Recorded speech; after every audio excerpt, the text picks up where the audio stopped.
What's going on, everybody? Welcome back to the channel, and this is Crazy Taxi.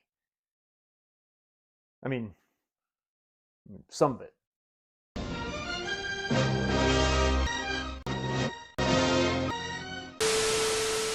That's right, guys and gals. This cabinet has finally made its way to the arcade. At least some of the cabinet has made its way to the arcade. I know it may not look like much, but this is a lot of work. This is a lot of work, and it's not just a cleanup. So for those of you unfamiliar with what's going on right now, I have a sit-down Crazy Taxi cabinet that I bought just a few weeks ago, and I've been going through this thing, cleaning it up in preparation for bringing it into the arcade, and some of it has made it. This definitely took, just looking at it overall, I knew that this was going to take the most amount of effort to get up to snuff, to get to a standard that I wanted to have before it could come into the arcade. I mean, it doesn't have to be perfect, but it's got to be better than what it was. And what it was pretty rough, dirty, dusty, rusty. There were some issues, there were some problems. We're going to go through some of that in just a minute. But the main thing is this is the Black Lion of my Voltron cabinet. This is going to be the base that everything else will attach to. This is the building block of it all. So you're going to notice right off the bat, the seat is missing. The seat mechanism is still in the garage. The seat mechanism has been taken apart. There was an issue where it wouldn't lock in place. Luckily, I found out what that is, so that's not going to be a big problem. The seat has also been completely taken apart. There were speakers in the seat that weren't working. I know now it's because they weren't actually hooked up. So that is completely blown apart, disassembled, still under, it's in progress right now. The monitor assembly itself is also in the arcade. The coin door, the entire coin module that hangs off the side of the machine is also in the garage, and the marquee portion is in the garage. But what you're looking at right now is the foundation of the entire cabinet.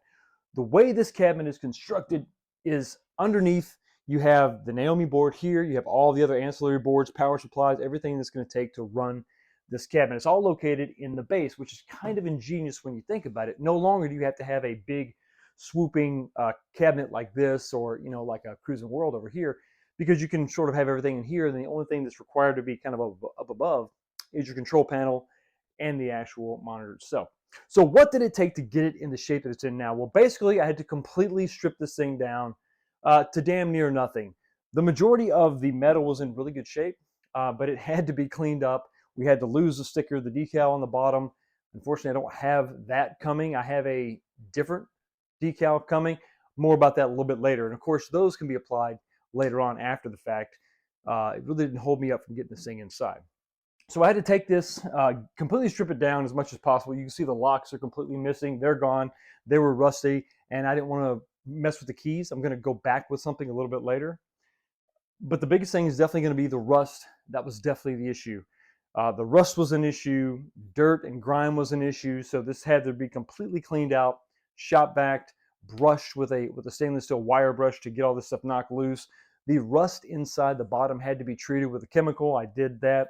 But once it was clean, once the rust was cleaned up and it was rust-free, then I began the tedious process of identifying some of the issues that were wrong. And one of the biggest issues that were wrong were actually one of the smallest items on the cabinet. It's these individual bolts you see here.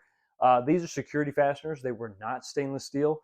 And that little fastener, the thing that accepts the Allen wrench, the Torx key, it's like a Torx bit with a hole in it, like a slot in it. So a security Torx bit, I guess is what it's called, was just completely corroded, and almost every single bolt had to be cut off. And the way I had to do that now, to maintain the look of the stainless, to keep from damaging these stainless steel angle pieces here, I had to take a flapper wheel, grind the heads completely down, pop the heads off, then I could get the trim piece off. And after that, I had to take a pair of pliers and actually get the rest of the screw out, which luckily none of the fasteners broke into the threads of the T-nuts that are on the back side of these boards. So once all that was off, I could begin to clean that and prep that and get new hardware, new stainless steel hardware. These are just Phillips head screws, and keep on rocking. Another thing about this cabinet that was, rough was this diamond plate material here. It's like a rubberized floor coating, and it has a fake diamond plate sort of pattern. It was gray. It was a light gray, which looks good when it's brand new, but not so much when it gets a little bit older. It gets a little age on it. All the dirt and grime gets in there. So blowing this thing apart had to be done. And then I wanted to replace that with something else kept the same tread pattern, but I wanted to go with black. I think black is just going to maintain the look longer. It's going to hide the grime. It's going to be harder to see that. So this is definitely something I wanted to do. So I had to peel all the old stuff off and then buy a roll of this stuff on Amazon. It's the exact same thickness, almost the exact same pattern. Went on, and I think it looks really good with all the stainless steel trim that has not been, this is not new trim. This is the original stuff. It just had to be cleaned tediously, but luckily it is stainless steel, so it cleaned up pretty well. Everything else was basically just cleaned and then repainted, so the frame was completely repainted. There were some parts and pieces inside that had to be taken care of. There was an EMFI. There's a filter. There's a filter that feeds the transformer, and this is not the transformer for the monitor. This is a different transformer that takes the 110 and drops it down to 18 volts for the power of the other boards in the system. That EMI, that filter, was just rusty, so I just had to go get rid of that. Found one on Amazon and replace that.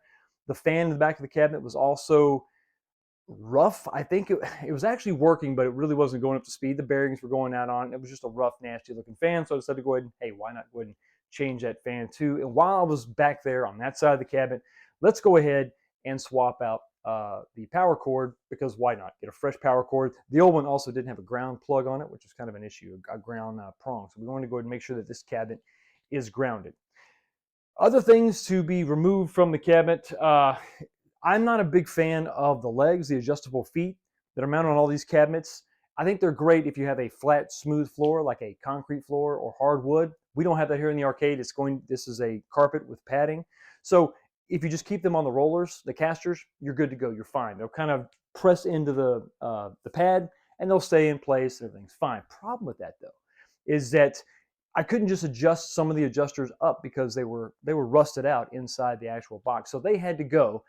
And some of those feet survived the process and some of them did not. Another great thing that I was able to find on Amazon was replacement casters. So instead of having the old casters that, while they were fine, the rubber was a little bit beat up. I should say the plastic caster itself, the wheel, was a little bit beat up.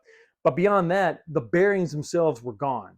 This thing was just kind of, it was just kind of janky. The bearings were old, so I was able to find exact replacements on Amazon, and that was definitely a win. So everything on this cabinet, for the most part, is either new or reconditioned, and it is a great thing to see, and it's a perfect platform to build upon. So this is here. Now what's next? So we have the neck board, or the neck box, is going up next. It goes between the two main supports over here. That is being painted. Oh, it's actually in paint now and it's drying. And that's where you hide a lot of your wires. So once that's dry, that's going to go up. Then we're going to take the monitor assembly. We're going to put that on, bolt that on with new hardware, stainless steel hardware, painted black. I painted black so that it'll blend in, but if it scratches, it's really no big deal because it's stainless underneath, and that's the important thing. It's definitely something you want to do. A couple features that we're going to actually add to this cabinet, besides just putting it back together. There was, like I said, I mentioned before, the speakers in the seat were non-functional, but luckily it wasn't because there was some kind of issue. They were simply unplugged. The wires were not ran, so I had those cables. I have that wire right there, so we're going to go ahead and add that functionality back to it. We're also going to do something a little bit fun a little bit later, probably next week, the week after, and we're going to add a subwoofer to this cabinet. Some of the earlier models of this cabinet came with the subwoofer mounted under the seat. This one did not have that.